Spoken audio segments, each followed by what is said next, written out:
usta arta o'rib kraskasini ko'chirib yubormaydi. Kat yo'lni sifatiga alohida e'tibor berilgan. Biz ham o'rkasiga alohida e'tibor berishimiz shart, majbur. Bo'ldi. Topshirish jarayoni. Hammani xonadonida shunaqa kat yo'l bo'lsa, achchiq tozalab turish kerak, cho'tki qilib. Polirovka keramika qilyapsizmi? Ha, mashinani ham samomoykaga olib chiqib yuvilyapti-yu. Bo'ldi. Bu hamma uyni usti bergandan keyin buni ham qarash kerak-da. O'shada kir qilib chiroyli qilib artib ishlatish kerak. To'g'ri. Ko'mir solinar ekan demasdan. Bu ham oila a'zodek gapda bo'ldi. Kuz keldi, kat yo'l yo'q, shu bilan bahorda o'chiramiz demaslik kerak.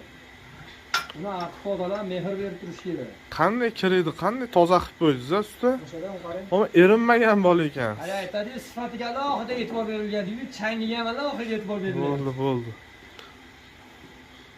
Omad cho'tki qilib qo'ydi usta.